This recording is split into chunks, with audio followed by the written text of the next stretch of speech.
But the moment you just do the do, it's just like all is well with the world again.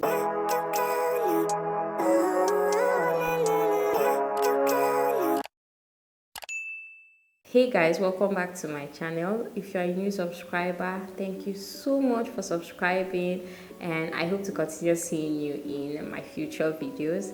And if you're a returning subscriber, thank you so much for coming back. It's always a pleasure to have you, and I don't take your presence on this channel for granted.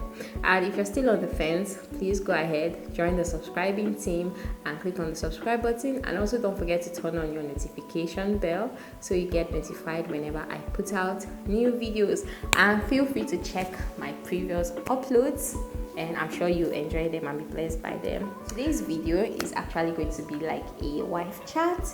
I'm going to be talking about some of the things that I do to sustain attraction to my husband. And in case you don't know, I've been married for over a year, specifically a year and why in July, a year and 6 months. Wow, be 7 months this month, on the 19th of this month. Okay, yeah, so I'm just going to be sharing some things that I do. Okay, so number one thing, friendship. I try my best to continue showing interest in him. You know, sometimes it can be so easy for me to just want to do my own thing, you know, especially since when I started doing YouTube, you know, and just picking up some other interest. It can be so easy to just want to be my own space, my own zone. But I realized that if I'm going to continue being attracted to my husband, you know, or if we're going to keep going, basically, there has to be interest in this other person. So questions like, oh, how was your day? How was your walk? What happened? You know, I believe that this helps to keep that relationship going. But at the moment you stop being interested in the person, you won't want to know certain things about them. And you see, interest leads to questions, it leads to curiosity, it leads to involvement, and then it leads to sharing and talking and spending time with each other, which builds emotional intimacy. Okay, marriage isn't just run on the wheels of physical intimacy alone. It also requires, in fact, emotional intimacy plays a large role in physical intimacy. Okay, so yeah, interest is one of them. And the second thing is by intentionally making him my best friend. Okay, so now before we got married, when we were dating or when we were courting, baby, please now. So yeah, before we got married, you know, we made this pact to be each other's best friends. And is it just by one? Is it just like say, oh, we're going to be best friends for life, BFF? No, it's not by that. So okay, how do we decide to be each other's best friend? Number one is by telling the other person first, like the most important things. Like, let's say I just get a news about something, or like something exciting happens to me. We made that pact, like we're not going to tell anybody else first before each other. It just gives this person a certain level of priority in your life. So if no matter how the thing is like pinching me to tell somebody else, I save it for him, and likewise he does the same for me. He saves it for me. Okay, even now that we're in marriage, like we even practice it more now that we're married, you know, it's just to keep that other person at the forefront and give them the priority. I mean, it's just like God. They say, oh, when you run into trouble, like who is the first person you talk to?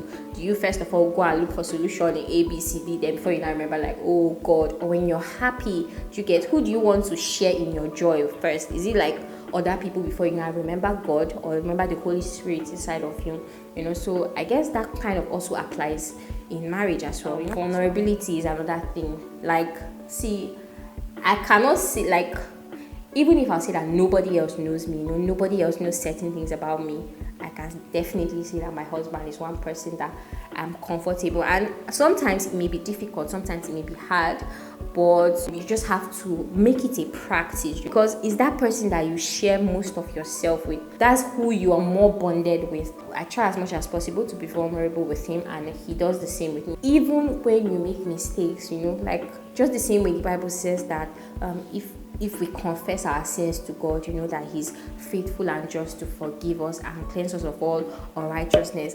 It also applies in marriage. Genesis says they were naked and they were not ashamed.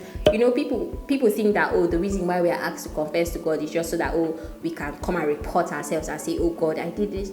But no, it's also for intimacy, confession, it puts you in that place of vulnerability, it puts you in that place of humility, okay? And even in marriage, that's the same thing that I've observed, so even when we make mistakes, some people might be of the opinion like, oh, don't tell them, you're going to hurt them. Trust me, you're hurting them more when you do not tell them, okay? But when you confess your mistakes, it helps both of you become even more accountable to you. Like, it just helps to build that intimacy, build that friendship between both of you. And then lastly, like that's in the friendship department, not lastly, let me say the second to the last, is that I don't talk about my husband. I don't talk bad about my husband to other people. I don't gossip about him. Yes, like that's something I do not do, and even if we decide to talk to maybe people, and even when I'm talking, I can't say I've ever spoken to anybody about anything,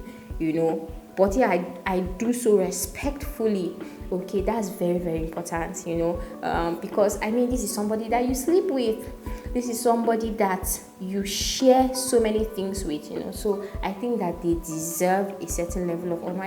You wouldn't want to gossip about your friend, so don't do so about your husband. Like, even if you want to maybe talk to someone about maybe certain things that may be going on, and of course your partner should know about it, oh, I'm telling this person certain things, it should be with their consent. Do so in a way that after you have spoken to that other person about certain issues, they will still respect your partner. Don't bring down your partner in other people's eyes. Don't lower them. At the end of the day, there's every likelihood that you guys will settle. Yeah, so that's definitely something I try my best not to. I do not talk bad about him to anybody. Any feelings I may have about certain things, I keep it to myself. Do you understand? And even if we're going to talk to someone else, it's going to be like with mutual consent. You get? So yeah, don't talk bad about your partner. Don't gossip about your partner. Don't insult them. No, even if you're upset. It's one thing when you even do it in front of each other, but with other people, come on, how are they going to look at you? Tomorrow when you guys are not doing lovey-dovey, you get? It's not look as if you guys are hypocrites, especially for people who may not understand. So don't do that. And then lastly, that's under building friendship part, is that we play with each other. Tease, flirt, send funny text messages, and generally just play with each other. So we are doing seesaw. And that's one of the benefits of, that's one of the reasons I'm glad I married young. Okay, I'm young, I have the energy to run around, to play around. It just helps to keep things fun and interesting in the relationship. Just basically spending time together. The person that you spend time with the most, there's every likelihood that that's who you're going to be closest with. You get? That's why I encourage to spend time with God regularly, because sometimes out of sight can be out of mind. Okay, yeah. So the next point, limiting the entitlement mentality. I wrote a post about it on my Instagram page and on my Facebook page, so I'm going to leave the links to them in the description box in case you would like to read the short version of everything I'm going to say right now. Okay, but yeah, when I was getting married, I kind of already had that concept that, look, I'm not coming to this marriage because I'm expecting you to do certain things for me. Instead, I'm even focusing on myself and what I can do for you. So let's see, for example, I'm not marrying because, oh, I need financial security, or I'm not married because, oh, you can do this and this for me. And then even now in the marriage, saying thank you a lot is very important, and it's something you have to be intentional about. Don't take certain things for granted that they do for you, not even necessarily for you, that they just do basically to keep the home running, to keep the house running, to keep the relationship running.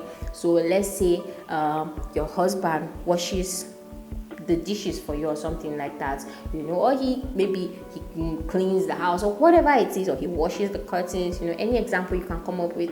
Say thank you. Don't be like, oh, after all, it's our house. Let him not wash it now. Me too. Is it only him that works? Me too, I work. I'm tired. Or things like that. Do you understand? Just learning to appreciate the input, the effort that other person makes. It goes a long way, and vice versa. I feel like that has really helped a lot. And then I can't really pinpoint where I learned this, but learning that I'm to give like my 100% in everything I'm doing, you know, not doing 50% and then expecting my partner to complete the other 50%. So let me give an example. Let's say, for example, now cooking. Let's say I'm cooking, for example, and then I'll now say, I'm going to put the maggi and salt, you get, then I'll be waiting for the other person. Like, if you're going to cook, just cook the whole meal yourself. Don't be doing it with that mindset of, I'm doing this so you are expected to complete it, you get. No, if you're doing anything, do it 100%. Like, let it be that you are giving your all, you are doing it wholeheartedly, not that, I'm going to put in 50%, the other person is going to put in 50%. Of course, I'm not saying that you should be comfortable being in a relationship where the other person isn't even putting in any effort into building the relationship. And that's why it's important, at least before marriage, that you give it your best. You give your best into choosing the right person, okay? Somebody who has the same mindset with you, so that when you guys eventually get married, it's going to be a whole lot easier. Of course, there are still going to be challenges here and there, you guys, and misunderstandings, but at least this person, at the core of them, they have the same value with you and they have the same mindset with you, okay? So yeah, avoid the entitlement mentality. Learn to appreciate one another. Learn to say thank you a lot, okay? It really goes a long way in helping maintain attraction and building friendship. Next one is physical intimacy. Yeah, shocking, right? Of course, I'm just joking, but physical intimacy actually helps. I have noticed that if you go a while, I mean, how long you go without physical intimacy of whatever type, whatever form, you know, it's relative to individuals and other couples and other marriages, okay? But when it goes longer than what your own perceived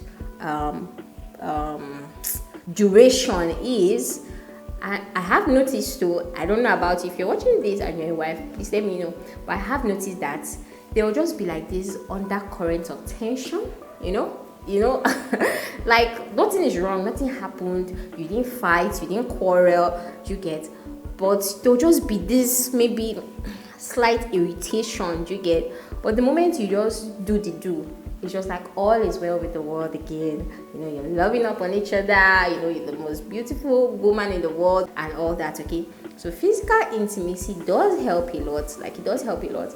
I remember when we got married in uni, I did realize that sometimes, okay, I'm not saying that, this is what you should do all the time, but one thing that I have observed in that area is that sometimes when you guys are not able to maybe settle or something, I can't say about now, but at that time I did notice or observe it, is that sometimes physical intimacy can just help to soften you up, you know, towards reconciling the differences that you guys previously had, okay? So yeah, physical intimacy, especially, see, I'm sorry to say, but I believe that both parties should enjoy physical intimacy, okay? But I would say that this point is especially true for the men.